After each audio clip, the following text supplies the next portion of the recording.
until 7 p.m. Dear God, no, 7 p.m., not 5, please. But yes, we've got guests who will be joining us from 4:30 all the way up until 5. When we'll then take the news at the top of the hour, get into the health and lifestyle conversation. SynLab still sponsoring the quarter hour of that segment. So we're going to be talking what SynLab has to offer us for the 15 minutes in that hour. After which, by 6 o'clock, we get into your conversations, things that matter to you.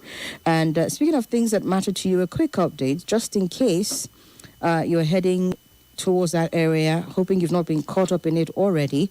A traffic advisory was put out today concerning movements in certain parts of the FCT, and hope you've not gotten stuck up or caught up in any of those places. I think on my way to work, just coming in this afternoon, I encountered at least one sort of block, if you will, where it seems like cars were stopped and all of that. So you want to make sure that you are in the know of what is going on, just in case you haven't run into that already, and you want to not get caught up out of the blues.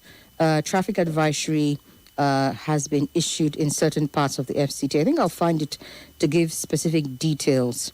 Gabriel, did you run into any challenge coming into work this morning? None? Ah, okay. All right. That's good. So, sorry about that. Okay, so yes, there is that going on. You want to be careful so that you are not caught up otherwise, and it is difficult for you to move around.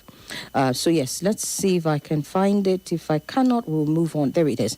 Okay, so there is commissioning going on. I think if you're even looking at the news right now, it's in most of the news, road commissioning going on around the FCT. For today, 2 main carriageways of the South Express OSEX from Ring Road 1 junction to Ring Road 2 junction is underway. The Honourable Minister of the FCT is commencing this today of the 31 projects that are going to be flagged across the FCT. So this particular one for today is happening the 2 main carriageways of the OSEX from Ring Road 1, Apo Bridge, to Ring Road 2, Kabusa Junction. So you want to be careful. Apparently, traffic on the road from Nnamdi Azikiwe near the cemetery will be closed.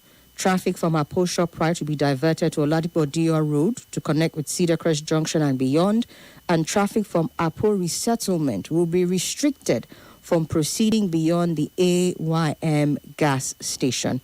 So there are alternative routes provided. Please make sure that you are proceeding along those alternative routes. Perhaps when we get to the eyewitness reports, hopefully it wouldn't have affected anyone adversely. But let's get into our stories for today. And we are starting off with matters that have to do with businesses in Nigeria.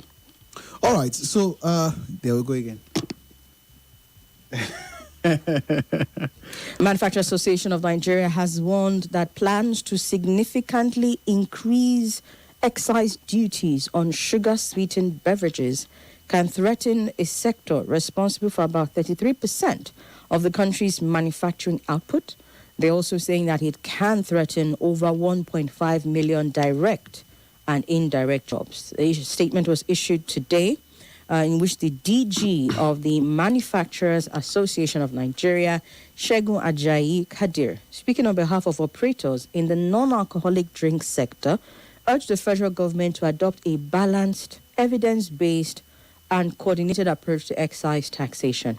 This warning is following proposals contained in the Customs and Excise Tariff Consolidation Act Amendment Bill 2025, which seeks to replace the current specific excise rate of 10 naira per litre on sugar-sweetened beverages with a percentage levy based on retail prices. Ajayi Kadiri is saying that this proposed measure, if implemented, can undermine industrial growth, job creation, and investor confidence and broader macroeconomic stability. According to him, the non-alcoholic drinks industry remains one of the most resilient segments of Nigeria's manufacturing sector, supporting extensive value chains across production, logistics, agriculture, retail, as well as MSMEs. The sector is accounting for approximately 33% of manufacturing output and it sustains over 1.5 million direct and indirect jobs. And so the concern is that any fiscal policy that significantly increases the tax burden on this industry will have far-reaching consequences across the economy. Apparently, manufacturers in the sector already remit between 40 and 45% of their gross revenue in taxes, placing them close to the upper limit of sustainable taxation. Imagine that. 40 to 45% of gross revenue is already being remitted as tax, and this move is seeking to also increase the tax. While acknowledging government's effort to address non-communicable diseases, he argued that policy intervention should reflect Nigeria's consumption realities and be guided by empirical evidence. He stated that Nigeria's annual per capita sugar consumption stands at 7.1 kilograms, which is within levels recommended by the World Health Organization, adding that beverages account for only a small proportion of overall sugar intake. So basically, I think what he's insinuating, what he's implying is that this current levy that they are planning to place on the industry is seen to be driven by evidence that is not supported, or rather non-factual evidence. So the government is trying to solve one problem, but they are not working with the right facts. And at the end of the day, they are likely going to create another problem as well. Well, I have a concern around this because when it comes to non-alcoholic beverages or sugar-sweetened beverages, that's the SSBs, which is this category that this particular tax is supposed to threaten, there is evidence to show that what we consume here in Nigeria in terms of sugar level is way higher than what you see in other parts of the world, whether it is in the sugar intake, whether it is in there's some other particular ingredient that they use that adds to the coloring.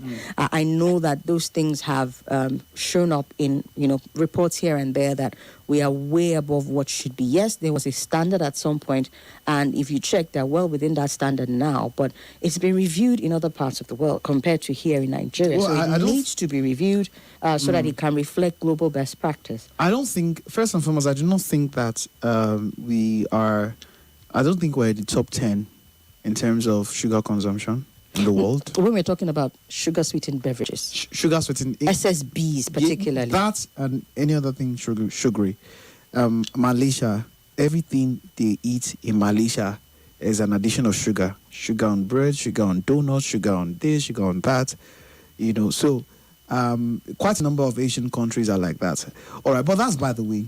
Now, if you look at the economics of this and why Manufacturers Association of Nigeria and CPPE, that Center for Promotion of Private Enterprises, why they're complaining is that they're saying that, currently there's a 10 naira per liter excise duty, right, already established, even within the the Tax Reformed Act, right? The Reform Tax Act. So we currently have a 10 naira per liter on SSB, sugar-sweetened beverages. And if you look at a number of what these sweetened beverages are, you look at carbonated soft drinks, like all your sodas, every single one of them fall under this category. Cola, orange, lemon, lime, all of them, all those fizzy drinks. Even the ones that tell you that they are 100% fruit drinks, they all fall under this category. Energy and sports drinks, popular fitness and pick-me-up beverages, sweetened juices, packaged fruit juices that contain added sugars or concentrates, and even the 100% natural juices. Okay, these ones, I don't know how they're going to confirm, but there's report that 100% natural juices often escape, but any blend with added sugar is automatically added to it. Ready to drink teas and coffees, canned or bottled sweetened cold brews and iced teas, sweetened milk drinks, flavored milk formulas, malt drinks, and drinkable yogurts with high sugar content. All of them fall in under the category of sugary sweetened beverages. All right.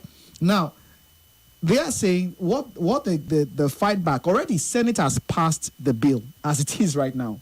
So, looking at it structurally, they are saying that there was a recently reformed tax act which is in place since the 1st of January this year, why is there another bill?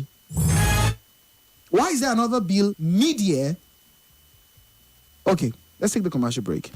Welcome back to your number one talk news and sports station. This is Nigeria Info.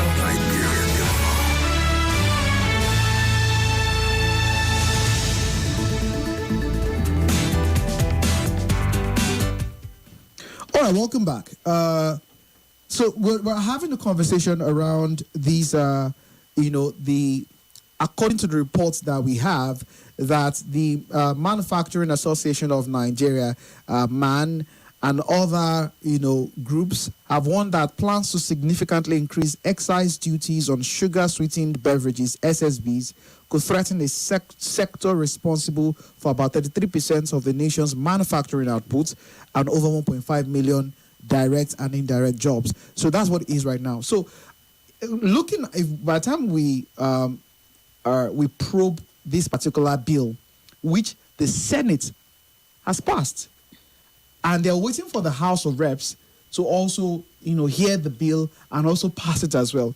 And of course, if you look at the way the thing is going, for the Senate to have passed it, what's there to say that the House of Reps will not pass it as well? So just might be... I mean, that's odd because it is supposed to go from House of Reps up to Senate. Technically. So how is the Senate getting ahead of it before the House of Reps?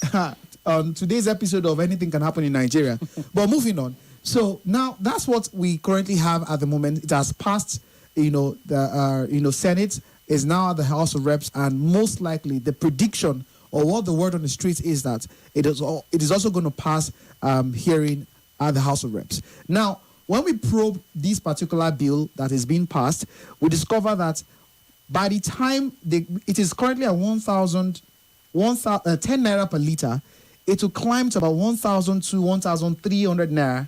No, I think it's going to be a function of the retail price. So whatever it is they are retailing it at, it is going to be an ad valorem tax. I'm telling you that there's going to be about 120% increment. You've done the math already? Yes. Okay, so automatically the prices of these SSBs, the sugar-sweetened beverages, will increase. Will increase. By that 100. Exactly. Okay. Because the argument, I've forgotten the name of the group that sponsored the bill. The argument is that if it is more expensive, you and I will be discouraged from buying it. And that is the argument that the Manufacturers Association of Nigeria is disputing. They're saying, on what basis did you determine that non-communicable diseases in Nigeria are caused by the consumption of these things? Well, because that is the logic that they used to then introduce this bill and increase the tariff. You're correct. And so they made quite a number of arguments. They said that things like yam, like gari, are the ones that these carbohydrate-rich foods are the ones that have reached sugar level, according to what they say. Those are the things that we need to begin to check or begin to query, and not these ones that are contributing 33% of Nigeria's output in terms of manufacturing. And so it begs the question, really. When I saw the report, the first things that came to mind, what consultations were done? Because clearly, maybe again, this is a function of if the government tries to carry everybody along, there's going to be pushback. Because I remember in the oil sector, several, policies that could have been done or carried out that favor the country, not even in this administration, in previous administrations. The moment relevant authorities or relevant sectors are being carried along in consultation, it hits a brick wall. So could this be the reason why the government said, because you cannot have this and not have MAN on board, for example. And there are other associations that are relevant in the manufacturing industry. You have, quite a number of groups for these companies that do produce all of these items. I mean, think about the heavy hitters. Think about the big names in the sugar-sweetened beverages. The names that we know popular out there. So, what consultations were done before this? Because this is a legislative move by the National Assembly. So, are laws supposed to be? If they're really for the people, was adequate findings done that it is these sugary sweetened beverages that are causing, chronic diseases in Nigeria? Man says no. Well, Man says no. And so that will then bring us to the point where, really and truly, is this something that is being done to safeguard the health of Nigerians, or is it some other tactic to squeeze out additional revenue? Because that's what some people are saying, especially the the Manufacturers Association. They're saying you're already squeezing us beyond what we can handle. We're doing 30 to 40% of our gross revenue already in taxes. And now you want to introduce this one as well. So we'll open up the phone lines and get your take on it.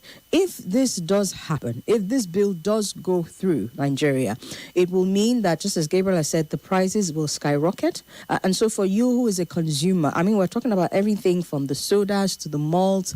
Some people will be like, oh, no, I don't do soda, but then they will do malt. Malt is caught up in this as well. There's something like that. Oh, I don't do soda, I'll do juice.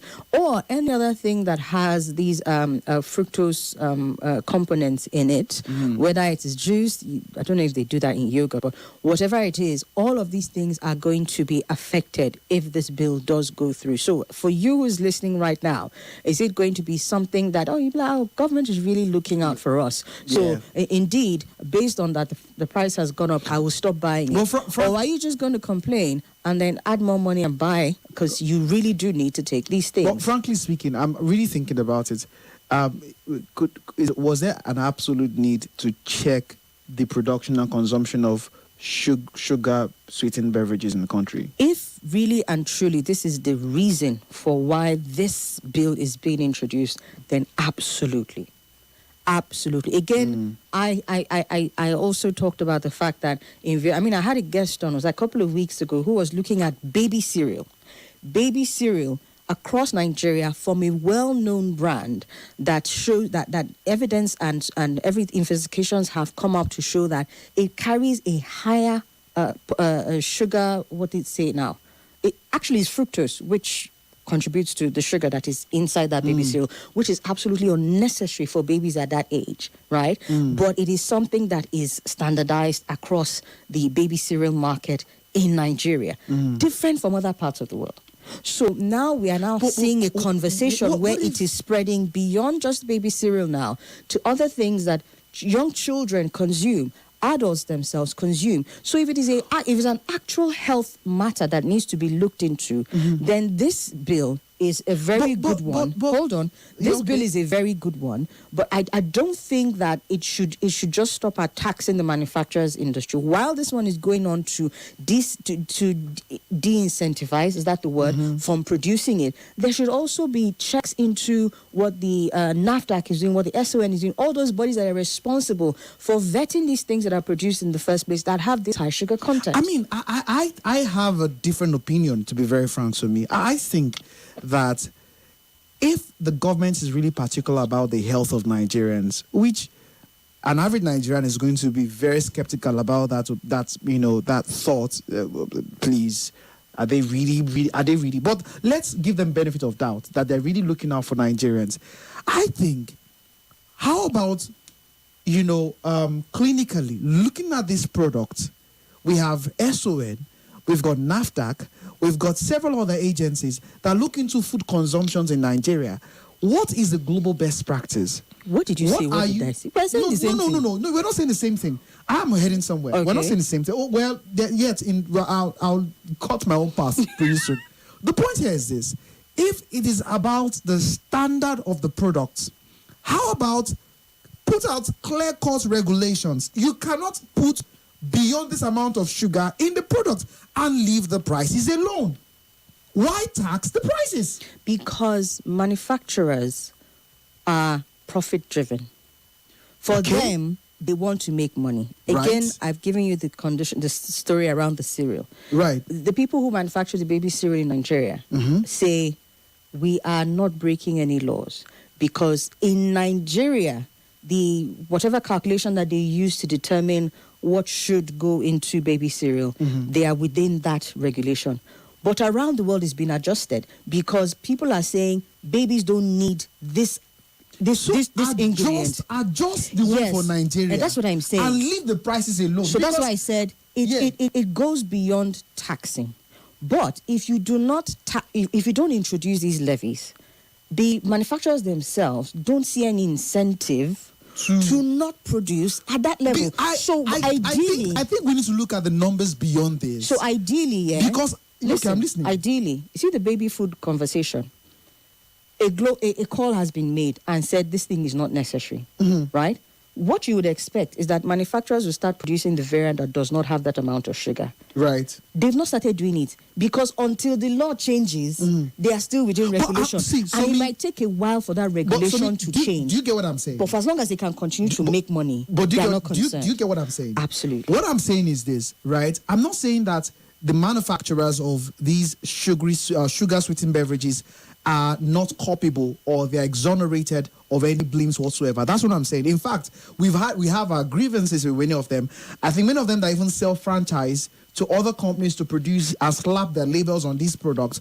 They don't have, they're not standardized enough. So you can have one product, different taste, depending on where you're buying from. You go to Lagos, it's different taste. You come to Abuja, different taste. So we have all these problems. I am saying, fix all these problems and leave the prices. Because what we're looking at here is this. You increase the excise duty on these products because you want to deter sugar consumptions. How about you clinically look at it? Okay, what works for Nigeria? Can we work within this particular amount of sugar consumption or sugar input into these products? And leave the prices the way they are. Why do we have to touch the prices? Because now there's a huge market here. We are saying, if they are going to do this, what about yam? What about rice? What about gari? Are they going to also tax because of those are not value added now? Well, I agree with you. But my point here is this. My point here, I just really wish that they would take the harder route. This looks like a lazy man job, if you ask me. And now, I'm not saying that they're not doing their best, but I'm looking at it. If you put out regulations, this is what we think sugar consumption should look like in Nigeria across all our products. And you put out that strict regulation, if you defy this particular regulation, this is what it's going to look like in terms of punishment or in terms of penalty and what have you. You do that and you force them to comply. But now you are telling us that because at the end of the day, this does not just affect man, does not just affect the manufacturers, it affects you and I. Imagine buying a bottle of the regular soda we buy that used to be 50 naira, 100 naira, now 500. Imagine we're buying it for 1,200, 1,500 naira. We're all going to be here in this country and we're all going to be complaining. Except they are saying that these products are not good totally. Because I have a problem with taking away what is already there without proffering solutions. So what is the National Assembly telling them to start producing? You say that fizzy drinks are not good for the body. We hear you. What are you asking them to produce? If you're going to produce heavily 100% fruit drinks, how many of our farms producing these fruits are functional with the level of insecurity in the country? So we need to look at all these things into layers. I think there's something really shady, something really dodgy happening here. That's my opinion. Let's go to the phone line, 009-597-4869. And on WhatsApp, it's 0809-993-0137. On our first story today, and the sugar-sweetened beverages are being threatened, or rather, the livelihoods of those working in that industry are being threatened. What is your take on it? Should government stick to their guns and ensure that this bill is passed because they're doing it for your health so that you will not have diabetes? Or is there a different way around it? Hello? Hello? Welcome. Yes, good afternoon. It's Mohammed here calling you from Musetu. Welcome, Mohammed. Yes, I agree with Man. Look, it has something to do with the money. Most Nigeria, is there a crisis in diabetes or sugar-related diseases? I don't know. Is there? Have you heard of anything that sugar-related illnesses come through the roof? Have you? I haven't. Now, so what has prompted this? According to Man, they said the taxes look at the money, and I want to believe them because FIRS We do turnover of about 2-3 billion. FIRS come down to our office for 3-4 days, negotiate, and now turn the numbers in and we pay only taxes for about 500-400 million. So they're not above doing this. They are not. And just look at the motive. I'm sorry, I don't have any hard evidence, and I think neither do you. But there is something really dodgy here. Anyway, that's my take for it. Yeah. All right. Thank you very much, Mohammed. I mean, when you say dodgy, though, it's interesting. Other than, squeezing this particular sector for tax, what other dodgy thing do you think could be going on? I mean, I cannot say that I followed when this particular bill was presented in plenary, but you and I know that there are so many other bills currently right now in the Senate that have not even scaled through second hearing right now. So many times, it's not. I believe it's not just me. When we see this kind of speedy hearing of a particular bill in Senate, I strongly believe that there's more to it, and I really think that aside from touching the figures, touching this excise duty rather, I genuinely believe that if the National Assembly, the Senate, was really particular about Nigerians' health, particular about the consumption of sugar in these beverages, I think that there's an advisory, work with other agencies and authorities to see how we can check and curb excesses of these manufacturers and not the numbers, because you run the figures and then what you see is scary. It's actually 1,200% increment in the excise duty from 10 per litre to 100 litre. So this thing is just making it seem like some kind of a mystery. It's not hard. Nigerians, go and look up this particular bill. So you know that thing about Senate has passed it. The House of Reps has passed it as well. What is left for the House of Reps to do is harmonize. So you know that thing that they've passed it, look at what changes we made here and there. So Nigerians, go and look up this particular customs, excise, tariff and so on Consolidation Act Amendment Bill. It's often referred to as a CETA, and this is a focal point in the National Assembly right now because they are giving it what we are calling accelerated hearing. But basically, what the amendment is focusing on is Section 21(3) of the Principal Act, restructuring the tax framework for this particular sugar-sweetened beverages and non-alcoholic drinks. That is what it is doing. It's not doing anything else other than this. So let's inform ourselves, right? It's something that I always advocate for. So that it's not now looking like some Area 51 type of thing going on. The bill replaces the existing flat rate excise duty of 10 naira per litre on sugar-sweetened beverages with what they're calling an ad valorem, which is a percentage-based levy tied directly to the product's retail price. The specific percentage rate is slated to be determined and adjusted by the Minister of Finance, keeping in line with evolving economic metrics and global best practices. For the first time, the legislation explicitly mandates that a portion of the revenue generated from this sugar tax be directly funneled into public health initiatives. Specifically, the funds are earmarked for national health promotion and disease prevention programs, strengthening primary healthcare services, and expanding health insurance coverage for vulnerable Nigerians. So it is taking this money, this tax that they hope to generate from it, and putting it into these areas, right? The amendment has triggered intense lobbying and debate between public health advocates and the organized private sector. Some people are saying, it's a good thing. Nigeria is facing a surge in NCDs like type 2 diabetes, obesity, and cardiovascular conditions, which man is now saying, how do you know that this thing is what is directly leading to that? Well, if the NCDs that they are looking at, if the NCDs that they are looking at are these type 2 diabetes, obesity, and cardiovascular conditions, then let them present the health report that supports that, so that we know that we're hinging on this. But then the previous 10 naira per litre flat tax, which was introduced in 2021, has been completely eroded by inflation. And so the percentage-based tax will ensure that as retail prices rise, the tax revenue will scale naturally, providing a sustainable fund for the cash-strapped health sector. So this is the justification for this, while those who are arguing against are saying we're not directly responsible for these things. And also, this tax is going to affect jobs. It is also policy inconsistency.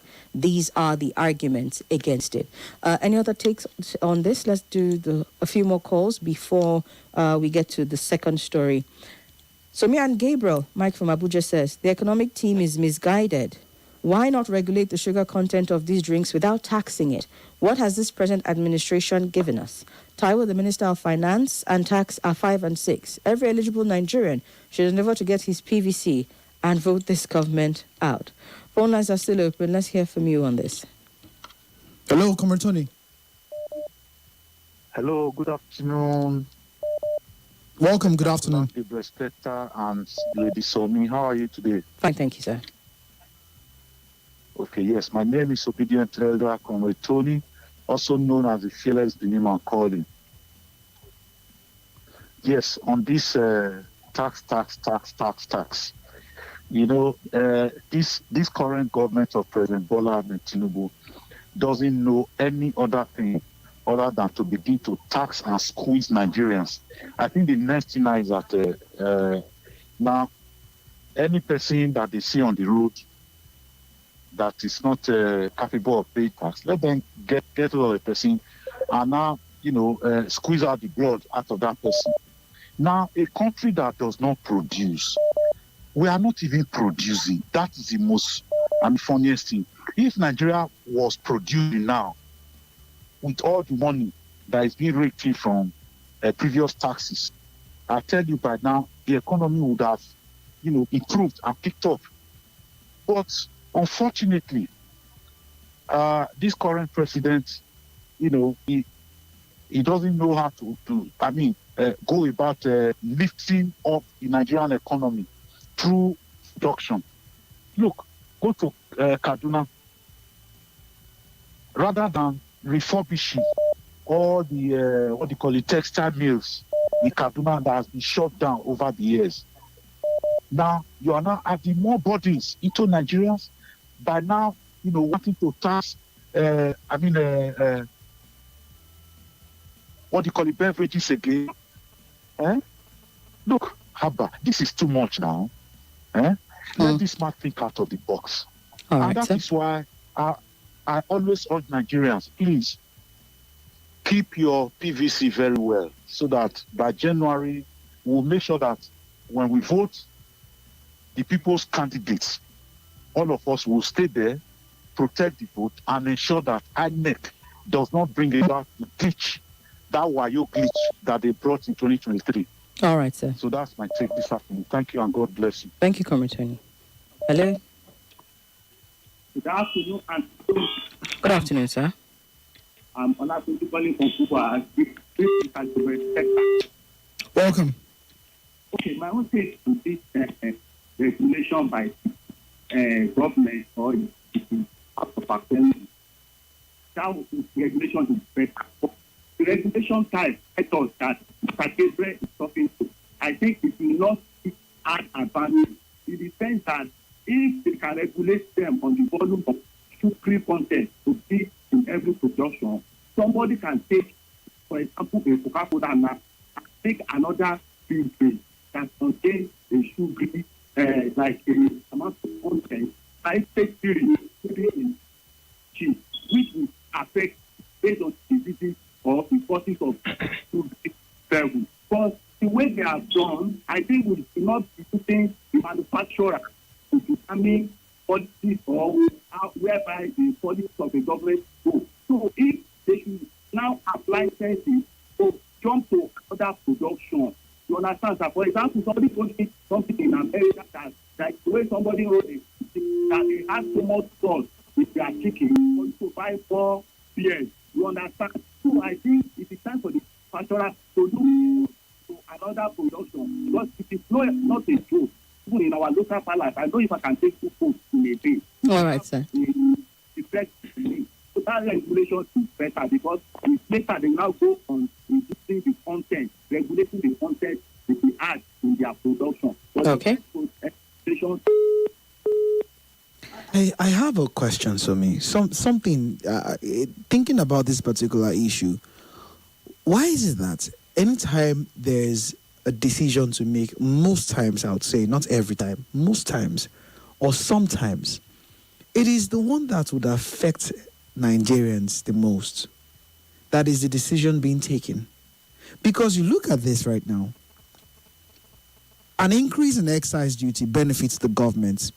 Should consumption, production and consumption continue at the same capacity, I don't understand. at the same volume? You are saying that the increase in excise duty that they are doing to save you from diabetes is not benefiting you? No. So my point exactly is this. If it was about curbing the rate of diabetes and there is medical reports, proven medical reports that directly links consumption, I do not know. I'm not saying there isn't. It's possible there is, but I haven't seen any. Well, the but let's say this bill are the health organizations and the medical professionals. Let's say okay. So let's say that it is agreed that it is directly linked to the increase in chronic diseases in the country. What else could have been done? Are they saying, after thinking about the entire issue, what they could actually come up with, it's something that will squeeze the nation or this part of the economy even further? Already, cost of production is already high as compared to what we used to have like 2-3 years ago. You and I, how much were we buying a bottle of fizzy drink? 100 naira. Now we buy for 500 naira. An average man on the streets, maybe a bricklayer, if he gets like 200 naira, he buys bread, 100 naira, buys a bottle of fizzy drink, and he has had a meal. Now with 1,000 naira, he can't even buy anything. So the point here is this. At the end of the day, what this is going to do is going to increase cost of production. And when there's an increase in cost of production, if they tell me, because actually it's going to work on paper, if they tell me now that a bottle of fizzy drink is 1,000 naira, 1,002, I am most likely not going to buy it. If I can go to Utako, for example, and get a bottle of squeezed orange juice. But the problem there is that I'm not going to, every time I'm thirsty, I want to take something that is not water. I don't have to, doesn't mean I have to go to Utako to go and get a bottle of orange juice. So the point here is this, at the end of the day, people are now forced to choose. Okay, this is more expensive. I cannot buy it anymore. When people do not buy anymore, there's no patronage. What happens? Production reduces. When production reduces, what happens? You now have to downsize because you're not making as much as it used to before. So I am saying that yes, it's a noble thing they're trying to do. They're trying to solve a massive problem. However, how could they have solved this problem? You cannot tell me that with all the technocrats, with all the intelligent, knowledgeable people available at the disposal of the government, of the National Assembly, this is what they could come up with. Let's take one more call before the news. Hello? Hello? Hello? Good afternoon. Good afternoon. This is Chukunonso from Kuba. Welcome, sir. Go ahead, please. What I would just like to tell our senators is, are you hearing me? Loud and clear, sir. Please go ahead. The only thing I would just like to tell them is that everything is not all about money. Because when people don't settle them, you understand, when all those companies do not settle them, that is when they begin to bring out one or two things here and there. You understand? Because you set them there. When you see all these past legislation, whatever, works faster. But when the whatever, they don't do anything about it. They don't, you understand? Because it doesn't concern them and whatever. But just like the other caller said, just put your PVC. This is what I'm telling the youth. I am, like, personally, I do pay people. I do pay my friends or whoever to ANEC offices with my car and fueled up. You don't need to pay me whatever. I take you there. We get your PVC and we are ready. these people, we can't continue with these people. Don't tire. Don't tire. You understand? The youth of Nigeria are tired. All right. We can't continue again. Or the okay. Okay. Thank you very much. But just to provide a little bit of context so that we don't think that this is some out-of-the-blue type legislation that we're seeing in Nigeria, as far as excise duties on SSBs are concerned, Nigeria is not the only country to use this kind of bill. So I get that level of distrust, and all of that, that makes people not even want to look at why this for example, is something that can be implemented here. There is the concern around one. You say that these monies, if you do tax the manufacturers, these monies are going to go into funding healthcare. So questions will now arise around, well, what about previous monies that went into funding healthcare? But in actual fact, these excise duties are not new to Nigeria alone. It takes, I think, a society that has shown proof of concept to be able to make you understand why this kind of thing can be implemented here. Countries take great pains to cut down sugar consumption around the world. I think about 115 countries around the world. But as far as this ad valorem system that the National Assembly is trying to adopt in this bill, you can see it happen also in countries like the UAE, Saudi Arabia, Qatar, Pakistan, Latin America, West and Central Africa also, Benin, Burkina Faso, Chad and Cote d'Ivoire all utilize percentage-based excise duties on non-alcoholic beverage categories. So this is not some out-of-the-blue kind of thing. The problem is, I guess, when it comes to implementation, because there are, like I said earlier on, you shouldn't just stop at taxing them. Should they be taxed? I think so. Perhaps you want to consider... Hold on, let me finish. Perhaps you want to consider the ad valorem. We have an inflation problem in Nigeria. Otherwise, we will say, yes, stick with the 10 naira per litre tax. But we have an inflation problem. So is it an actual fact that by the time you account for inflation, the 10 naira amounts to nothing? Yes. So perhaps there may be other ways of instituting some kind of tax on the sugar-sweetened beverages that allows for them to also exercise some type of caution when it comes to how it is produced. Because again, the core is who is going to bear the brunt of, and that is the Nigeria. But while that is going on, the regulatory authorities have to be moving with the speed of light to ensure that all those other things that they have to do that caution the level of sugar in any consumable in Nigeria is implemented very quickly. I'm Joy here. Joy will have that conversation around. Remember that, Joy. And remember that even the manufacturers who are manufacturing the baby food move as quickly because as long as the law hasn't changed, they are within their rights to manufacture and benefit. So that is why I would say there should be a tax. Should it be not? One problem we usually have in parts of the country is that the regulators are slow to work and that the manufacturers are taking advantage of. But let's get the news at the top of the hour. And then we'll come back, take more stories, and open up the phone lines.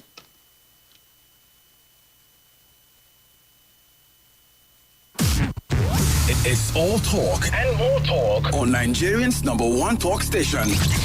This country needs a marshal, needs a sheriff. In some particular societies, especially in my tradition, a woman is not allowed to inherit land. Issues that get your attention. This thing has been a carryover for the time of Jonathan. Yeah. And they continue this billions. Your views against all odds. My word is that why those households, why are they not following up their job? The intense conversation. It has to be given to her now based on sentiment. These are some of the challenges that women go through on a daily basis. Okay, bro. And that All and more on Nigeria Info. Let's talk.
time you see your people doing these things, you are not saying anything. So I think that is hypocritical from the government of Cyril Ramaphosa. However, and the government of Nigeria rather should engage them and have these conversations. But we have not done our due diligence as Nigerians.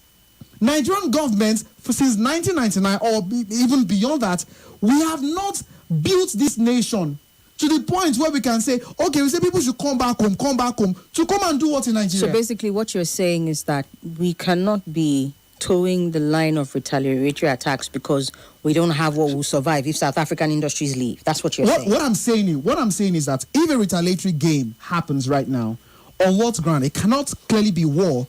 It's most likely going to be on economic terms, right? Who loses? I think more to lose? I think South Africa will lose more. Okay, how so? Because as much as they are the giants in some of these industries like telecoms and what you're talking about here, the market share here is massive, so massive that if Nigeria were to retaliate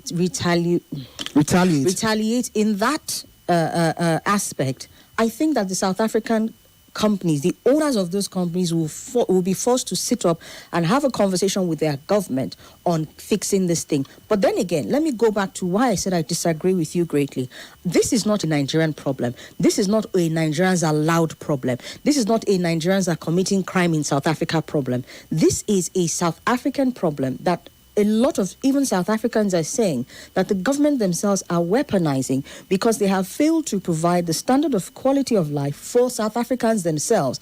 So much of the South Africans are now being forced to take it out on other people. Now, yes, a few Nigerians have died in the course of this, but so many other people from other countries, South Africa and African countries have died as well. Zimbabweans have died. Is it Mozambicans, if I'm not mistaken? Like a number of people are dead. So this is not a Nigeria is loud problem. No, this is not a... Wait. Hold on. I allowed you finish. You will let me finish now. I will let you finish. This is not a Nigerians are behaving badly in South Africa problem. Because we have seen from the evidence on ground that even people who are legally supposed... I watched a video. Yes, I agree with you. A legal person living in South Africa was made to vacate. He was beaten badly and he was chased out. So if we are going to address this factually, let's leave Nigerians are committing crime in South Africa alone. Put it to the side. Because in every country in the world... put it aside. In every country in the world where you have immigrants from different countries, there are these immigrants who are committing crimes in these countries. What you need is an adequate justice system that will address the crimes that these people are committing so that everybody can go on with their lives. This is not happening because Africans from other countries in South Africa are committing crime. No. So that cannot be the starting point. I think you are misunderstanding me. That cannot be the starting point. I think you are misunderstanding me. Because that is how you started this conversation. I was reacting to the retaliatory comments of Minister of Foreign Affairs. That's what I was reacting to. And you said Nigerians are loud. There are two different issues on the table here. Hold on, Somi. Nigerians are loud. Nigerians are actually loud because a lot of foreign nationals, right, they do terrible stuff in foreign countries, but Nigerians are the face of these things. We hear the report. Hold on. I mean, my point exactly is this. I was reacting to the retaliatory comments. Now, the Minister of Foreign Affairs says, we are going to retaliate. And I'm looking at the economics of it. You say that if we have stronger sanctions, maybe tariff sanctions or whatever, on South African companies, yes, they are owned by South Africans. But how much do they contribute to the Nigerian economy? What are the alternatives on ground? Number two. Number three, I'm not saying that we shouldn't engage South African governments. I am saying that if you're going to do this, if we have done our due diligence, we have had good governance since 1999. We've had good presidents come in and actually fight for Nigerians. We've had people. Why are people traveling South Africa? What is there in South Africa that people are leaving Nigeria and going to South Africa? Before now, up until how many years ago, we had our currency, which is a naira, as strong as rands, even stronger than rands of South Africa. So what's there in South Africa that people would strive to go to? Now, if somebody travels to South Africa and say you don't travel abroad, because the economy is better. So my point exactly is this. You have not done your due diligence over the years.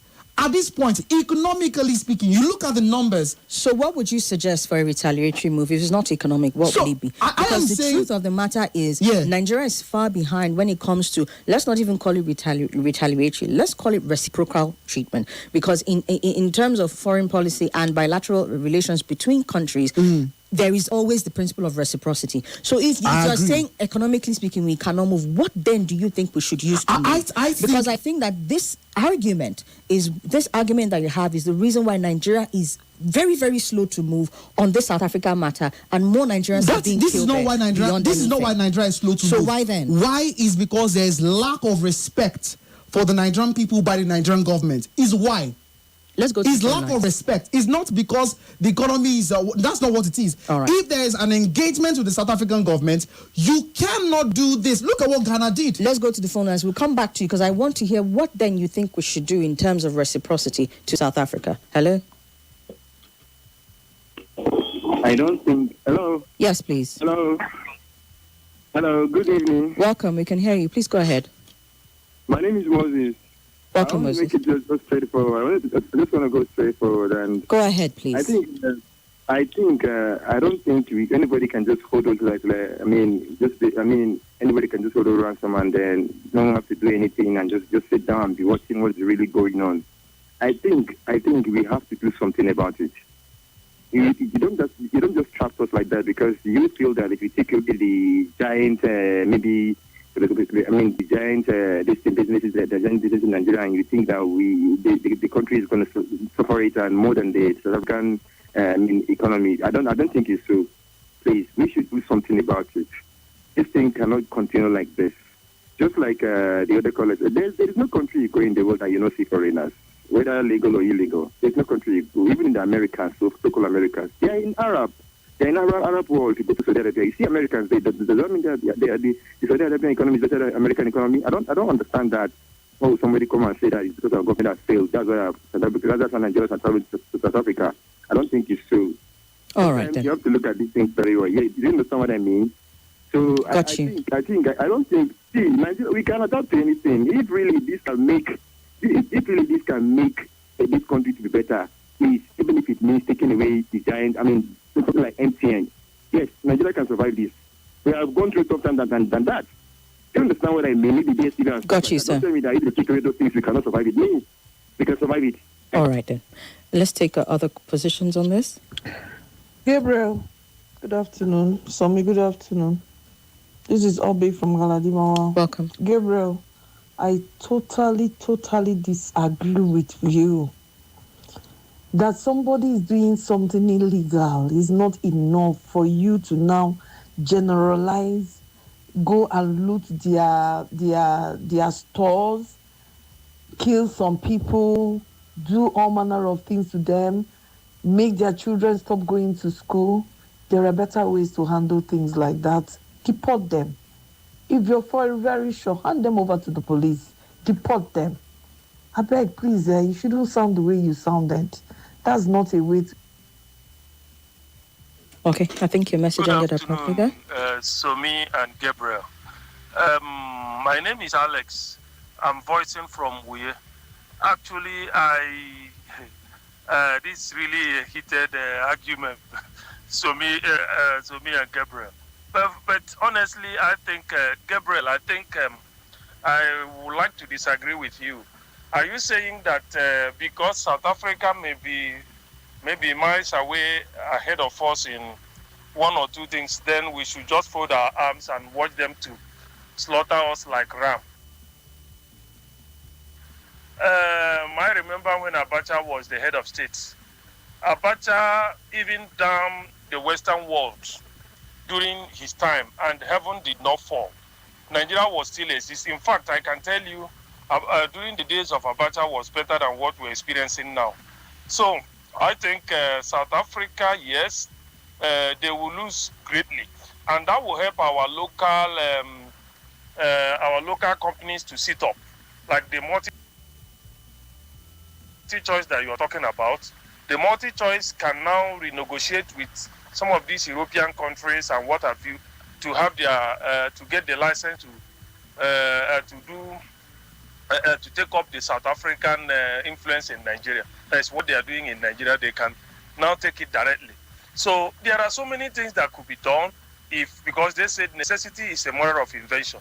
I think Nigeria should not just allow themselves to be treated as if we want nothing. Yes, we know our government are not really helping us because if I'm in South Africa, I may find it difficult to come back to Nigeria because that is like running from pan to fire. But I still think that just for dignity's sake. Okay. Please, Somi, let me nip this in the bud. We've got 33 seconds. Yes, let me nip this in the bud. I have not said, if you listen carefully to my comments, which I also think, Somi, you misunderstood me. If you listen carefully to my comments, I have not said what South Africa has been doing or South Africans have been doing to Nigerians or other foreign nationals is good. No. Nobody said you said that. Let me just speak for myself, Somi. That's not what I've said. What I was reacting to primarily, and I was building up a flow of thought, is the comments of the Minister of Foreign Affairs. Okay, let's go for the commercial break. More news and information coming up. We'll be back in a moment. This is Nigeria Info.